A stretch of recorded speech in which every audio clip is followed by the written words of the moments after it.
gitu ya. Dan Utsman itu tadi dia punya jasa. Jasanya apa?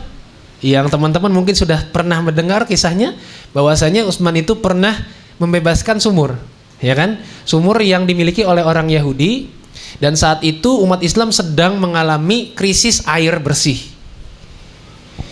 Karena krisis air bersih, kemudian yang paling memungkinkan diambil airnya adalah sumur itu. Tapi sumur itu punya orang Yahudi, dan orang Yahudi tahu ini lagi krisis air. Akhirnya orang Yahudi itu nggak mau ngasih. Kata orang Yahudi, ini kalau buat orang Yahudi gratis sumur ini saya kasih. Tapi kalau buat orang Islam mahal. Berapa mahalnya? Kalian gak ada yang bisa bayar. Utsman datang, gitu ya. Sebelum Utsman datang, Rasulullah SAW itu bersabda, siapapun yang membeli sumur ini akan masuk surga. Bukan sahabat pada nggak mau, ini perlu jadi catatan. Sahabat bukan pada nggak mau, tapi lagi mikir. Sedangkan ini Utsman ini mikirnya nggak lama, ya. Dia langsung datang, langsung nanya, oh Yahudi. Gitu. Saya kalau di kitabnya begitu emang. Wahai Yahudi gitu ya. Yahudi, kenapa? Sumur lo jual berapa? Mahal. Situ nggak bakal mampu. Berapa? Sebutin aja. 20 dinar. Kecil. 35 ribu dibayar. Berapa? Udah nggak usah dihitung pusing ya. 35 ribu dinar itu dibayar. Kaget itu Yahudi. Waduh, dibayar segini. Saking senangnya itu Yahudi, dia bilang sama Utsman, Utsman bukan cuma sumur tuh, kebun ambil aja sendiri. Dia bilang nggak ada orang Yahudi yang punya duit segini katanya gitu. Nah ini kita bisa mempelajari ya, bahwasanya umat Islam itu harus punya izah. Ya. Jadi kalau misalnya kalian gitu. Misalnya ada masjid dan gereja. Terus kalian parkir motor atau parkir mobil di depan gereja. Pengen sholat cuma 5 atau 10 menit. Terus tahu-tahu orang gereja ngomong, kamu ngapain naruh mobil di sini? Pak, maaf Pak, nggak ada tempat parkir lagi Pak. Sedangkan saya sholat cuma sebentar, mohon maaf ya Pak ya, saya pakai. Nggak bisa, ini ada pajaknya. Tanya sama dia, berapa pajaknya?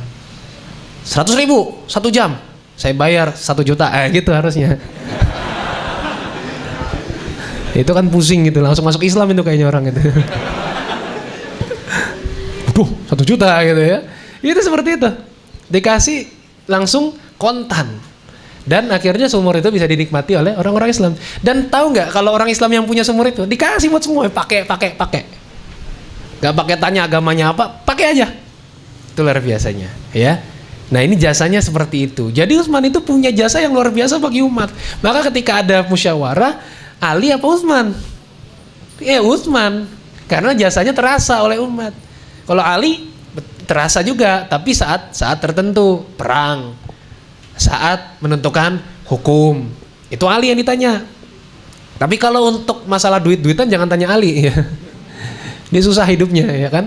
Kan ada riwayatnya kan, Ali bin Abi Thalib bersama Fatimah itu mereka bekerja di rumah sampai tangannya kapalan. Beda sama Utsman ya. Utsman itu ngelap keringat pakai dinar. Ngelap keringat pakai dinar, beda. Kaya dia soalnya ya. Ini nggak berlebihan aja. Oke ya. Jadi saat dipilih ya Utsman bin Affan menjadi khalifah. Nah itu khalifah yang ketiga dan dia yang terlama. Nah ada isu-isu yang luar biasa, yaitu adalah isu Utsman bin Affan itu adalah orang yang KKN, nepotisme, orang yang nepotisme. Nepotisme itu tahu teman-teman? Nepotisme itu adalah apa sih? Bahasanya memanfaatkan orang dalam lah gitu ya, gitu bahasanya gitu. Jadi kalau misalnya kalian mau jadi PNS gitu ya, langsung PNS sih gagal CPNS ya. Ya, jadi kalian mau jadi PNS, pusing kan, ini banyak banget tesnya, pemberkasan dan lain sebagainya. Punya orang dalam gitu kan, kepala dinas di mana, udah deh saya ngomong sama dia langsung dijadiin PNS kayak gitu. Nah, jadi Utsman itu tuduhannya seperti itu oleh para orientalis dan oleh para Yahudi dan orang munafik saat itu. Jadi tuduhannya adalah Utsman itu nepotisme, karena memang ketika Utsman jadi khalifah itu semua enggak semua pejabat, sebagian besar pejabat dicopot, terutama pejabat-pejabat yang megang duit. Nah ini kan fitnah, emang duit-duitan itu fitnah. Makanya saya tuh kalau ngisi kajian nggak main duit-duitan, saya duit beneran saya mainnya. Duit-duitan buat apa? Ya, Jadi duit itu kan fitnah. Makanya untuk yang megang harta itu dipilih langsung oleh Utsman. Dan yang dipilih adalah bagian dari kerabat-kerabatnya sendiri. Dan saat itu kekhalifahan yang dipimpin oleh Utsman memang sudah bagus. Jadi daulah Islamiyah saat dipimpin oleh Utsman setelah Abu Bakar benar-benar dimapankan oleh Umar bin Khattab dan mendapatkan limpahan itu, Utsman itu saat memang kerajaan bukan kerajaan ya, negara itu sudah bagus, sudah mapan, perekonomian baik gitu ya, pasukan perang cukup, cadangan makanan ada. Nah, jadi untuk mengatur ini Utsman butuh orang-orang yang kompeten. Bagi dia beberapa orang yang ada di zaman sebelumnya, zaman Umar itu tidak kompeten. Makanya kemudian diganti oleh para kerabatnya sendiri. Kenapa kerabatnya sendiri? Karena dia tahu bahwa kerabatnya seperti ini, jago di bidang ini, di bidang ini, di bidang ini. Maka kemudian dicopot dan diganti oleh kerabatnya sendiri. Nah, ingat ya bahwa ini seharusnya ini bukan nepotisme. Karena apa? Karena dia memasang orang-orang yang memang punya kompetensi. Dan teman-teman juga harus tahu bahwa meminta jabatan itu tidak selalu haram. Dalam kondisi-kondisi tertentu boleh. Sebagaimana Nabi Yusuf alaihissalam yang mengatakan ini hafizun alim, kata Nabi Yusuf alaihissalam. Dia bilang, saya adalah orang yang pandai untuk menjaga dan saya itu orang yang kompeten dalam bidang ini, dalam bidang menjaga keuangan negara. Dari mana kompetensinya? Ingat Nabi Yusuf menafsirkan mimpi raja, ya. 7 sapi yang gemuk-gemuk dimakan oleh 7 sapi yang kurus. Kemudian 7 ladang yang baik dimakan oleh 7 ladang yang kering, gitu kan? Diganti oleh 7 ladang yang kering.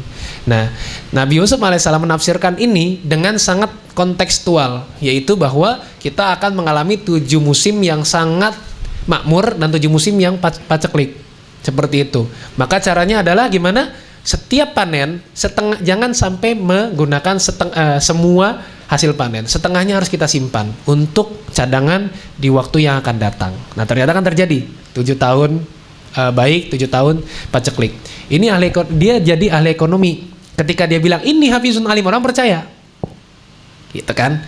Jadi misalnya Mas Fredo nyalek gitu ya.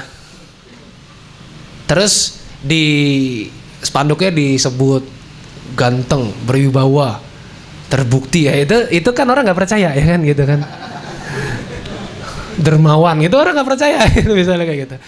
Tapi kalau misalnya memang orang percaya pasti orang milih. Jadi dia nggak nawarin diri juga orang tahu kan seperti itu. Nah, ini boleh. Nah, Utsman bin Affan itu memberikan orang-orang yang punya kompetensi untuk menduduki jabatan-jabatan seperti itu. Maka yang terjadi adalah memang Utsman saat itu bisa bertahan sebagai khalifah selama 11 tahun lebih, hampir 12 tahun. Jadi bagaimana kalau orang nepotisme terus kemudian bisa bertahan? Kalau nepotisme kan apa? Orang yang dipasang itu orangnya nggak kompeten. Ataupun kalau kompeten pun pasti terjadi gonjang-ganjing di masyarakat atau di bawah, ya. Akan terjadi gerakan macam-macam, demo dan lain sebagainya. Tapi kan ini 11 tahun bertahan. Nggak mungkin nepotisme bertahan selama 11 tahun. Gak mungkin gak ada yang protes. Orang saat itu ya diwarisi oleh Umar bin Khattab pemerintahan yang luar biasa kritisnya, rakyat yang luar biasa kritisnya, ya kan? Umar itu sampai bilang apa? Kalau misalnya Umar salah, tegur Umar dengan pedang. Sampai segitunya. Ini orang-orang warisannya Umar masih ada di zamannya Utsman. Jadi pasti kalau misalnya Utsman berlaku salah, berlaku keliru, pasti ada yang negur dengan pedang, itu sudah pasti. Nah, makanya nanti di akhir hidupnya juga seperti itu. Nah, jadi Utsman itu memasang orang-orang yang kompeten. Dan di masa Utsman itu terjadilah apa? Yang namanya pembakuan mushaf. Makanya sekarang ada mushaf Utsmani, ya. Itu adalah ketika di masa Utsman bin Affan, ya, pembukuan Al-Qur'an itu dilakukan, digalakkan, dan akhirnya terjadilah pembukuan. Gitu ya. Setelah pembakuan terjadi pembukuan yang itu terjadi di masa Utsman bin Affan radhiyallahu anhu. Nah, jadi jasanya luar biasa. Sekarang kita menemukan kita tidak perlu lagi repot untuk membaca Al-Qur'an karena sudah tersamakan gitu ya, tersetarakan. Ya, walaupun ada lahjah-lahjah yang berbeda, tapi ya itu sama, semuanya masih dalam koridor yang benar. Karena dulu kan kalau Quran itu ditulis Ayat Quran dulu ditulis nggak ada sakalnya, boro-boro sakal, titik aja nggak ada. Jadi sa itu nggak ada bedanya, gitu kan? Ta, ya itu nggak ada bedanya. Coba bayangkan, kalau tak sama ya nggak ada bedanya, kalian gimana ngajinya? Pusing kan? Itu artinya jauh beda gitu loh. Orang ketiga sama orang kedua, kan seperti itu.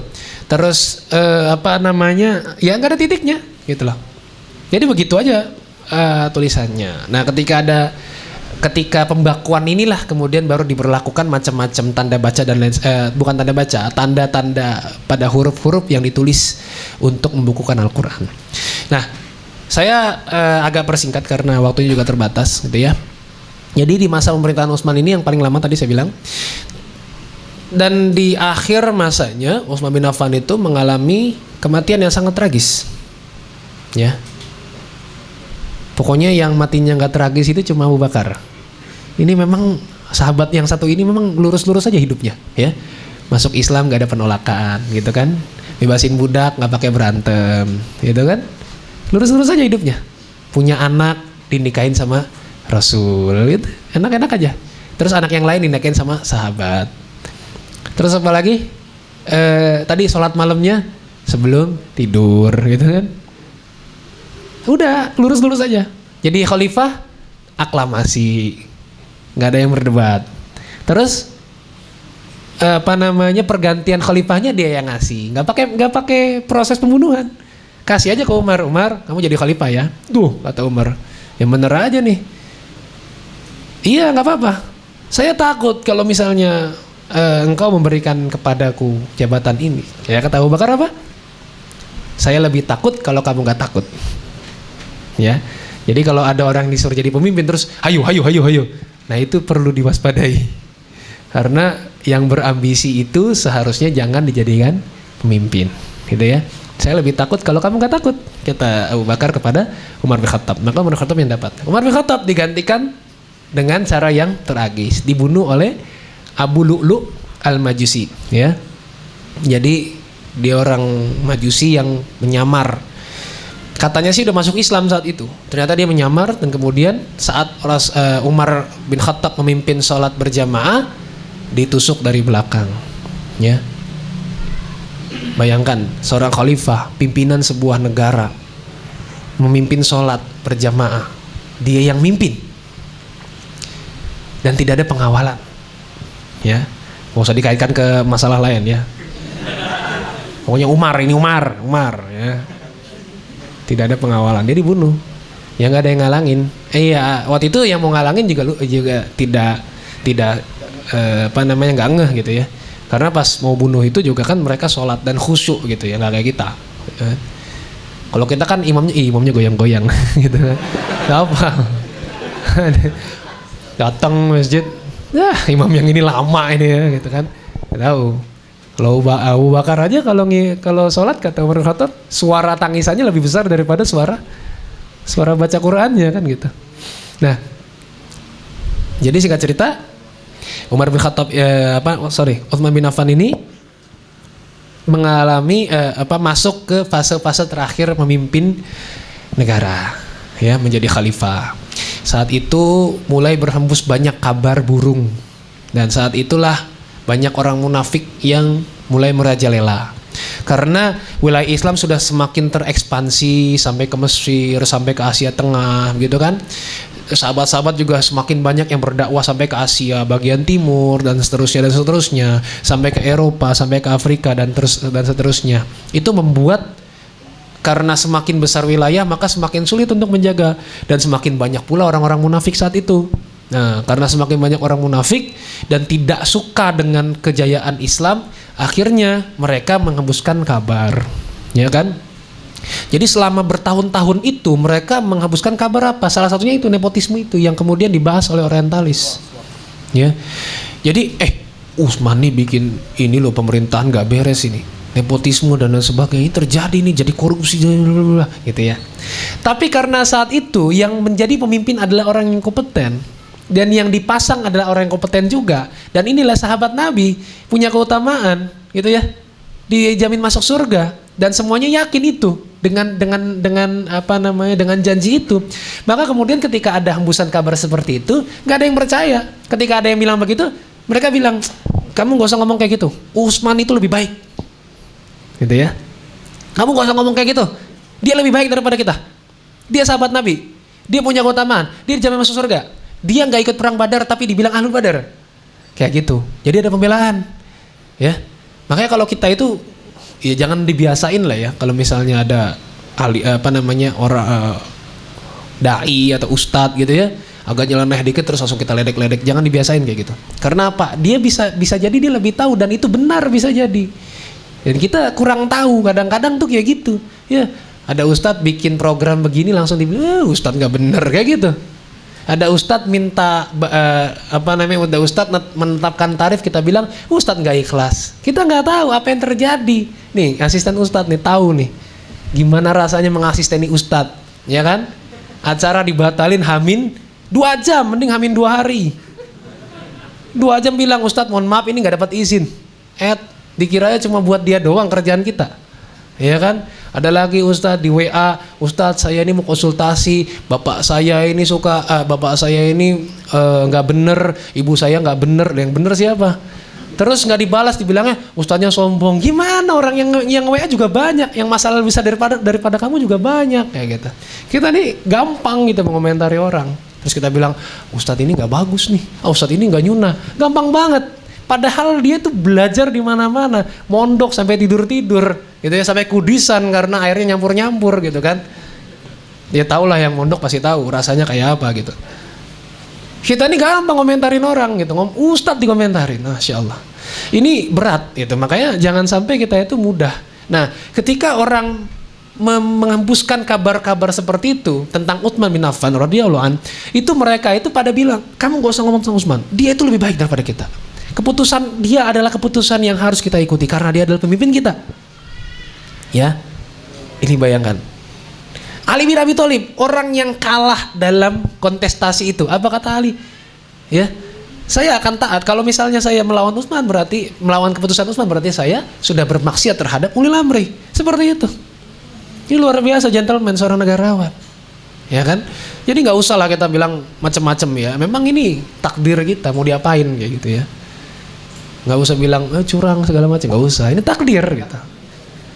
Mungkin hidup kita memang hidup curang gitu ya.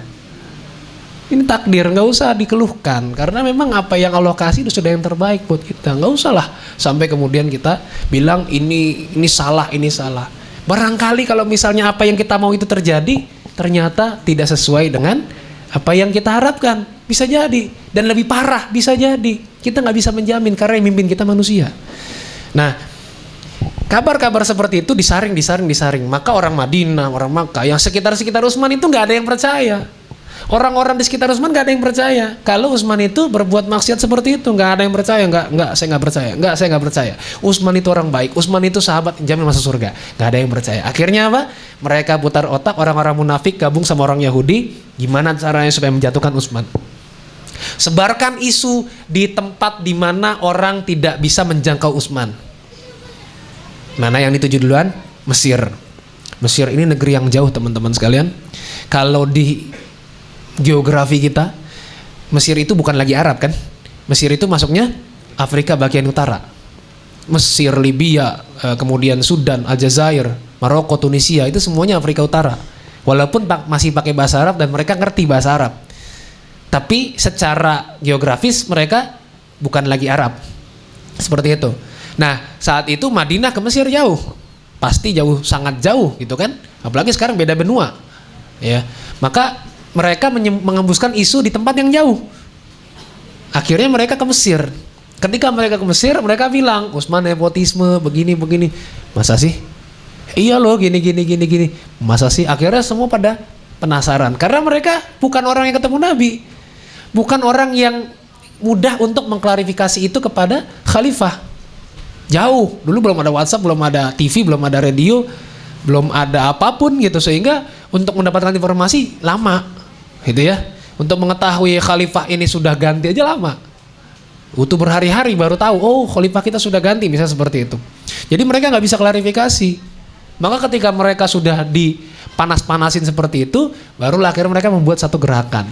Ya saat itu, saat kepemimpinan Utsman yang sudah memasuki akhir itu, kemudian mereka akhirnya oke, kita berangkat ke Madinah untuk benar-benar mengetahui bagaimana kelakuan Utsman selama ini. Akhirnya mereka jalan rame-rame, yaitu Abdullah bin Sabah yang ngompor-ngomporin. Ya, Abdullah bin Sabah ini ada pengikutnya namanya Sabaiyah, gitu ya. Jadi mereka kemudian terpengaruh oleh informasi hoax itu dari Abdullah bin Sabah, dan mereka akhirnya berjalan dari Mesir ke Madinah bawa pedang, bawa besi dan lain sebagainya. Itu mereka berjalan ke Madinah itu sudah dalam perlengkapan perang. Akhirnya datanglah kabar kepada Utsman bin Affan, wahai Amirul Mukminin, ini ada orang-orang yang tidak setuju dengan kebijakanmu sedang berjalan ke arah Madinah. Dari mana? Dari Mesir. Mereka mau ngapain? Ya mau demo, ya, mau demo soal kebijakan yang katanya tidak adil. Ya udah, nggak apa-apa kata Utsman. Utsman tenang aja. Terus ketika mereka sudah dekat, Utsman berada di dalam gedungnya lah gitu ya, di dalam rumahnya, rumdin lah gitu ya, rumah dinas gitu ya. Karena memang di masa Utsman itu semuanya dibuat semacam departemen. Karena dulu pengadilan itu kan di masjid. Nah di masa Utsman pengadilan itu dibuat mahkamahnya. Jadi ada gedungnya sendiri untuk pengadilan. Kalau dulu di masjid, sekarang dipisah. Jadi pengadilan, masjid. Nah, saat itu Utsman ditemani oleh kerabat-kerabatnya yang juga pejabat negara saat itu, dan juga ada Ali bin Abi Thalib di situ. Apa kata Utsman? Wahai Ali, engkau itu orang yang pintar. Terus kamu aja yang ngomong sama mereka supaya mereka lebih paham apa yang sebetulnya yang terjadi di negara ini gitu ya. Terus kata Ali bin Abi Thalib, wahai Utsman, saya bukannya mau melanggar perintahmu, tapi engkau adalah Amirul Mukminin, engkau adalah pemimpin di sini. Ketika rakyat mendengar sendiri ucapan dari pemimpin, pasti mereka lebih tenang, pasti mereka lebih senang, dan pasti mereka lebih dihargai. Itu lihat, wahai Utsman, ya, di depan istana kita itu pendemo sudah datang. Jangan pergi naik helikopter dong, gitu ya. Oke, ya kata Utsman ya. Oke, ya. Saya tidak akan pergi naik helikopter karena dulu belum ada helikopter ya kan gitu kan. Terus pendemo sudah, wah Utsman turunkan Utsman gitu kan. Pakai pedang, pakai besi ya. Dulu itu. Kalau sekarang nggak ada yang kayak gitu. Kita sekarang nggak pakai apa-apa, cuma pakai rontek aja dibilang, oh ini makar gitu kan, memberontak gitu kan, radikal gitu ya, berantas gitu kan. Terus dakwah ini makar gitu kan, berantas gitu. Dah. Terus akhirnya Utsman keluar dan semuanya diajak masuk, ya. Jadi mereka ngomong kotor itu nggak dipedulin sama Utsman, biarin aja, karena mereka berhak. Ini pemimpin, ya. Mereka berhak untuk bicara itu, mereka rakyat. Jadi kita ini teman-teman sekalian, kita itu berhak karena kita rakyat. Pemimpin itu pelayan kita, wakil rakyat itu pelayan kita. Jadi harusnya kalau kita mau ngomong apa-apa sama wakil rakyat, tinggal ngomong. Jangan sampai demo dulu baru ngomong, iya, mohon maaf mahasiswa sekalian, iya, ini ketuanya sedang pergi gitu misalnya. Nggak boleh kayak gitu. Karena memang mereka itu wakil kita. Jadi kalau wakil itu seyogianya apa? Manut sama pemimpinnya. Pemimpinnya siapa? Kita, rakyat. Gitu ya. Nah, akhirnya semuanya diajak masuk ke dalam rumah, diajak ngobrol sama Utsman. Setiap pertanyaan yang diajukan oleh orang-orang itu dijawab oleh Utsman, dan mereka semua setelah mengeluarkan pertanyaan, semua jawaban dari Utsman bin Affan radhiyallahu anhu itu semuanya memuaskan. Ya, ketika mereka semua sudah terpuaskan dengan semua jawaban Utsman, dan mereka sudah, oh ternyata seperti ini, alhamdulillah tidak terjadi apa-apa. Yaudah kita pulang deh yuk. Itu Abdullah bin Sabah melihat, waduh nggak bisa nih kayak begini nih gitu kan. Mukanya Abdullah bin Sabah tuh langsung zoom in zoom out gitu, nggak bisa nih gitu. Wajahnya tidak memperlihatkan ngomong, tapi ngomongnya dalam hati, nggak bisa begini, pokoknya harus saya balas gitu kan. Sinetron ya. Nah terus akhirnya buru-buru Abdullah bin Sabah menemui Marwan, ya, Marwan yang saat itu juga termasuk kerabatnya Utsman. Apa dia bilang? Marwan bikinin surat. Apa? Surat buat pemerintah Mesir, gubernur Mesir. Emang kenapa? Lihat itu orang-orang mau bunuh Utsman. Itu orang dari Mesir jauh-jauh lihat, bawa pedang, bawa besi. Gak mungkin kalau mereka gak mau bunuh Utsman. Bahaya itu. Terus gimana? Itu mereka sekarang sudah mau pulang. Coba kirim surat. Jadi yang nyuruh itu Marwan. Iya kan? Dan karena saat itu ini informasi terlalu jauh, dia nggak bisa klarifikasi. Sedangkan orang yang dari Mesir ini mau pulang segera. Waduh, nggak bisa nih tanya-tanya dulu. Akhirnya dibuatkan surat, kop langsung dari pemerintah pusat, ya, dari khalifah, dari Utsman bin Affan radhiyallahu an. Dan ternyata isinya apa? Isinya agar ketika mereka sampai di Mesir segera dihukum. Padahal tadi apa? Orang-orang yang dari Mesir itu ketika ngomong sama Utsman sudah terpuaskan semuanya. Tapi di situ ditulis untuk segera menghukum sesampainya mereka di Mesir oleh gubernur yang saat itu memimpin. Surat itu dititipkan karena itu surat dari pemerintah, nggak boleh dibuka, itu rahasia. Dititipkan kepada orang yang mau berangkat ke Mesir. Di tengah perjalanan, kemudian Abdullah bin Sabah memainkan perannya. Dia bilang, kalian nggak tahu, kalian tuh di Mesir nanti jadi apa? Loh, kenapa? Utsman ini mau bunuh kalian. Loh, kenapa? Loh, kalian ini kan tadinya kesana mau demo, mau berontak. Terus, coba, kamu dititipin surat nggak? Iya nih, iya. Mana suratnya? Ini. Ada satu orang yang megang. Coba dibuka, isinya apa? Akhirnya karena hasutan dari Abdullah bin Sabah, mereka buka surat itu. Ketika dibuka, isinya adalah akan menghukum mereka sesampainya mereka di Mesir. Mereka kembali lagi kembali lagi ke Madinah dan langsung menyerang rumahnya Utsman bin Affan radhiyallahu anhu. Ada kerabat-kerabatnya di situ, ada Ali bin Abi Thalib di situ. Semuanya menghadang orang-orang itu. Kalau Ali dan kawan-kawannya turun, bersih semua itu pasti, beres urusan. Tapi apa kata Utsman? Jangan sampai ada pedang terhunus dari orang-orang pemerintah, maksudnya orang-orangnya Utsman kepada mereka. Biarkan mereka, kalian pulang semua. Karena apa? Isunya Utsman itu nggak berani, orangnya penakut, nggak berani sama apapun, nggak berani sama tantangan dan lain sebagainya. Dibilang orangnya penakut dan lain sebagainya. Kata Utsman, kalian pulang, biarkan saya sendiri bersama mereka. Semua apa yang diomongin Utsman mereka nggak mau dengar. Utsman penipu, kamu nggak dipercaya, nggak bisa dipercaya, pemimpin yang begini harusnya turun segala macam, bla bla bla bla bla bla. Utsman pusing. Utsman bin Affan itu orangnya memang nggak pernah berada dalam kondisi yang sangat genting. Ya, ingat dia aja waktu mau perang kata Rasul, rawat istri aja deh gitu. Ya kan? Utsman itu kemudian kalau dia sedang gelisah, apa yang dilakukan? Baca Quran. Dia masuk ke dalam kamarnya, dia baca Quran. Nah, dalam sebuah riwayat diceritakan bahwasanya Utsman bin Affan ketika membaca Quran ketiduran. Dan dia tertidur, saat itu dia sedang puasa. Jadi dia puasa, dia baca Quran, dia tertidur. Saat tidur dia bermimpi ketemu dengan Abu Bakar dan Umar. Kemudian Abu Bakar dan Umar berkata kepada Utsman, kamu jangan buka puasa dulu. Kenapa? Kamu akan berbuka puasa bersama kami. Ya. Dan Utsman terbangun ketika itu. Utsman terbangun, dia masih membaca Quran.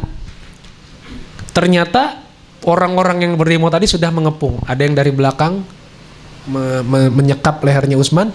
Dari atas rumah, dari atas genteng segala macam sudah muncul semua, sudah mengepung Utsman. Lihat ini khalifah ini, nggak ada pengawalan sama sekali. Ini khalifah, ini pimpinan negara, dikepung oleh rakyatnya sendiri yang tidak percaya oleh dia. Apakah Utsman melawan? Tidak. Disekap, karena sudah disekap dia nggak bisa ngelawan. Ya. Kemudian datang lagi orang, ditebas Utsman, dia masih hidup, darahnya ngucur. Kata Utsman, darah ini adalah darah pertama awal dari pembunuhan. Dibilang kayak gitu. Kan orang gregetan, ini orang tenang banget mau dibunuh gitu kan. Mau dibunuh kok masih tenang-tenang aja. Akhirnya mereka semua membunuh.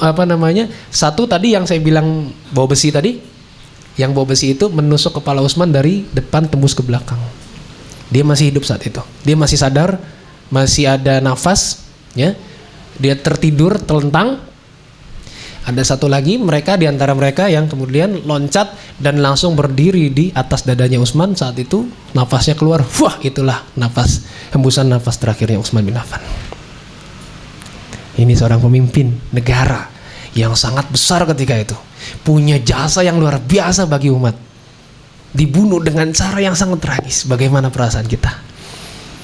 Ini pemimpin yang dia tidak mau dikawal. Padahal saat itu sangat pantas dia dikawal. Dan dia adalah orang yang benar. Terpengaruh oleh orang munafik, mereka semua ya membunuh Utsman bin Affan radhiyallahu anhu. Dan Utsman bin Affan terbunuh dengan cara yang sangat tragis. Makanya jangan malu teman-teman sekalian, ya. Kalau ada orang yang mati dengan cara yang tragis, belum tentu dia mati dengan hina. Karena sahabat-sahabat Rasul yang dijamin masuk surga pun matinya dengan tragis, ya. Terutama salah satunya Utsman bin Affan. Dia dibunuh dengan cara yang seperti itu, dikeroyok. Tidak ada yang membela, tidak ada yang melindungi, dan Utsman juga tidak melawan. Nah, disinilah akhir kehidupannya. Karena apa? Karena fitnah dari orang munafik. Nah, ini oke. Baik, jadi akhirnya seperti itu. Nah, saya teringat quote dari film Spider-Man Far From Home. Iya. Spoiler. Emang kalian pada nonton? Paling nunggu ini bajakan. Indo XX1. Saya kasih tahu. Ada satu quote dari Mysterio. Saya membaca komik Marvel. Jadi kalau misalnya nonton ya udah tahu gitu. Maksudnya saya bukan kagetan nonton gitu tiba-tiba, enggak. Saya emang seneng gitu. Jadi saat di film itu Mysterio bilang, ya, masyarakat orang-orang saat ini pengennya percaya. Nggak tahu dia ngomongnya begitu pokoknya. Bahasa Indonesia begitulah. Orang-orang saat ini pengen percaya. Dan orang-orang saat ini sangat mudah percaya dengan apapun. No, kalian tuh hati-hati. Ini bodo amat mau filmnya orang kafir kayak mau film orang Yahudi. Kalau ada pelajaran bisa kita ambil kan, ya. Jadi dengan perkataan seperti itu saya ingat, oh iya, zaman sekarang tuh begitu. Kalau zaman dulu, zaman Utsman, ada orang percaya sama hasutannya Abdullah bin Sabah, itu masih bisa dibilang wajar. Karena apa? Gak ada tempat buat klarifikasi. Gitu kan? Dan orang lagi marah begitu, coba orang lagi marah, ngunus pedang, ngunus macam-macam senjata, terus mau kita bilang tenang dulu saudara-saudara, nggak bisa. Nah, makanya itu kita bisa pahami bahwa zaman sekarang harus kita lebih cerdas dalam mencerna informasi, jangan gampang terpengaruh. Karena kita ini sekarang, ya, percaya atau tidak percaya pada suatu berita tergantung dari kubu mana dia memihak, ya kan? Coba tanya pada diri sendiri masing-masing. Kebanyakan dari kita begitu, teman-teman. Katanya tiket pesawat udah turun loh. Siapa yang bilang? Oh, media ini mah emang. Gitu kan. Katanya pemerintah bikin program bagus loh buat jomblo gitu. Siapa yang bilang? Media ini mah corong gitu. Kita udah langsung gak percaya karena siapa yang beritakan. Itu padahal unzur maqala wala tanzur man qala in ja'akum fasiqun binaba'in fatabayyanu. Ya, wahai orang-orang beriman, kalau misalnya ada berita yang datang enggak jelas asal dari mana, fatabayyanu. Ya. Apalagi yang datang orang fasik, maka kita harus bertabayun untuk mengetahui berita itu benar atau tidak. Ini hikmahnya. Maka ada beberapa hikmah yang bisa kita ambil dari kehidupan Utsman bin Affan radhiyallahu anhu. Ingat, ya. Yang bikin kita nggak sedekah, yang bikin kita nggak beramal itu karena kita itu kebanyakan ngitung. Satu. Yang kedua, yang bikin kita tidak tenang adalah karena kita kebanyakan memiliki, bukan kebanyakan memberi. Paham ya maksudnya ya? Kita kebanyakan memiliki, bukan kebanyakan memberi. Itu bikin nggak tenang. Kalau kita punya harta banyak, 1 miliar disimpan di kos, tenang nggak hidup kalian? Nggak tenang, mau ditaruh di mana itu? Tapi kalau kalian nggak punya duit, nggak punya utang juga yang penting, nggak punya duit gitu ya, nggak punya duit, kalian tidur di kos, kira-kira tenang nggak? Tenang, sekecuali kalian mikir besok makan apa, ya nggak usah dipikirin, semua pasti makan besok, ya makan angin termasuk makan juga kan, makan perasaan, makan janji itu juga makan, jadi nggak usah bingung gitu loh. Kita itu kebanyakan mikirin hal yang tidak perlu kita pikirin, jodoh itu goib, nggak usah dipikirin, ya didatengin kalau misalnya memang pengen nikah. Ini pengen nikah tapi belum mampu, terus update status. Buat apa gitu kan? Yang lihat juga laki juga. Yang paling sakit apa? Situ update status keren-keren, puitis-puitis. Terus ada yang komen, ini kayaknya kopas ya gitu. Kan sakit jadinya kan rasanya. Ya? Kopas terus ya kan? Nah terus, ya itu makanya. Jadi karena kita itu kebanyakan memikirkan apa yang kita miliki, kita kebanyakan memiliki dan kita jarang memberi, itu bikin kita nggak tenang. Tapi kalau kita sering memberi dan kita lupakan, 10.000 saya kasih, lupakan.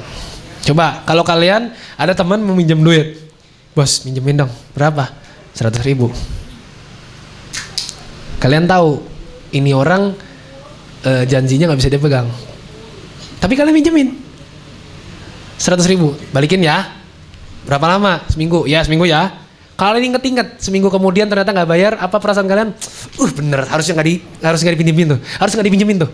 Terus kayak gitu, kepikiran terus. Karena apa? Kita memikirkan apa yang kita miliki. Padahal kalau dilupakan, pasti kita tenang. Gitu. Kalau saya tahu orangnya itu suka ngutang dan janjinya jarang ditepati. Kalau dia minjem misalnya 100.000, saya kasih 50.000, udah nggak usah mikir balikin. Tapi saya cuma bisa kasih segitu. Nggak usah mikir balikin. Karena apa? Pikiran orang yang suka ngutang sama orang yang suka diutangin lebih cepat tua yang suka diutangin biasanya. Ya kan? Karena mikirin terus gitu. Yang ngutang mah enggak, berharap lupa gitu kan. Lupa kayak gitu. Terus kalau misalnya ditagih bawa dalil, kamu nggak pernah baca ya surat Al-Baqarah ayat 80. Waduh. Kita jadi yang deg-degan, deg-degan, nggak pernah baca gitu kan? Kalau misalnya nggak bisa bayar utang apa? Permudah karena itu sebagai sedekah. Terus kemudian apa? Kalau mau dapat pertolongan dari Allah yang luar biasa, maka lakukanlah ibadah yang juga luar biasa. Kamu anak SMA mau masuk kedokteran. Secara jujur pada diri sendiri ketika melihat cermin, kamu yakin kamu gak bakal masuk. Kayaknya saya gak pantas nih masuk kedokteran. Tapi saya pengen. Karena keluarga saya 7 turunan gak ada yang jadi dokter. Saya pengen jadi dokter satu-satunya di keluarga ini. Dan pertama kali, pelopor. Gimana caranya? Saya minta pertolongan kepada Allah. Jangan baru kali terus kemudian gimana caranya supaya Allah mengabulkan permintaan kita. Kita lakukan ibadah yang luar biasa. Kalau biasanya nggak pernah tahajud ya tahajud. Kalau biasa sudah tahajud ya lebih banyak. Kalau biasanya sudah sedekah lebih banyak sedekahnya. Karena Allah tidak akan memberikan pertolongan yang luar biasa kalau kita nggak melakukan ibadah yang luar biasa. Gitu ya. Ini kan makanya kenapa kalau kita maksiat itu menghalangi terkabulnya doa-doa. Karena apa? Karena kita tidak pernah berusaha dengan sungguh-sungguh untuk meninggalkan larangan Allah. Ya Allah juga nggak bersungguh-sungguh ngasih kita. Nah, Utsman bin Affan mendapatkan keutamaan yang luar biasa dari Allah Subhanahu wa taala. Karena apa? Karena sedekahnya. Dia dijamin masuk surga dan masuk surga tanpa hisab. Kenapa? Karena sedekahnya. Karena dia melakukan ibadah yang luar biasa. 10 sahabat itu mendapatkan keutamaan yang luar biasa, masuk surga dijamin. Ya, walaupun sahabat yang lain juga dijamin, dia 10 sahabat itu dijamin masuk surga dalam sebuah hadis yang sahih. Kenapa? Karena mereka melakukan ibadah atau amalan-amalan yang luar biasa dan diniatkan kepada Allah yang luar biasa, maka Allah akan berikan yang luar biasa juga. Jadi setimpal, Allah nggak mungkin ngasih kita yang nggak setimpal. Makanya kalau kita dikasih rezeki yang besar sama Allah dari Allah Subhanahu Wa Taala, terus kita sadar kita nggak ngelakuin apa-apa, itu baru harus dipikir-pikir, jangan-jangan istidraj, naudzubillah min dzalik, ya. Nah gitu ya. Itu dan kemudian yang lain, hikmah yang lain adalah bahwa tidak semua orang yang mengalami akhir yang tidak baik itu tidak husnul khotimah. Ya, tidak semua orang yang mengakhiri akhir hidupnya buruk secara fisik itu suul khotimah, tidak, belum tentu. Dan tidak semua orang yang mati atau orang yang protes ke pemimpin itu adalah orang yang buat makar, belum tentu. Harus kita telaah. Jadi harus kita telaah bagaimana mencerna berita-berita yang simpang siur. Itu harus kita pelajari. Dan ini adalah kisah pelajaran hidup dari Utsman bin Affan radhiyallahu an, yang semoga ini bermanfaat buat kita semua. Dan masih banyak sebetulnya ya tentang kepribadian Utsman bin Affan yang belum saya ceritakan karena memang banyak sekali, dan keterbatasan ilmu, kesempatan dan waktu yang kemudian akhirnya saya harus meringkas-ringkas. Tapi insyaallah ini adalah berita yang sahih, masyhur. Kalau misalnya memang ada yang meragukan, silakan bisa ditanyakan atau bisa dikoreksi kepada saya, karena ya saya adalah orang yang saya manusia ya, tidak bisa mengingat semua hal ya, bahkan hal-hal yang kecil saja kita sering lupa gitu, saya sering lupa. Maka ya sangat mengharapkan apa-apa yang memang salah harus diingatkan. Demikian dari saya, kurang lebihnya mohon maaf ya.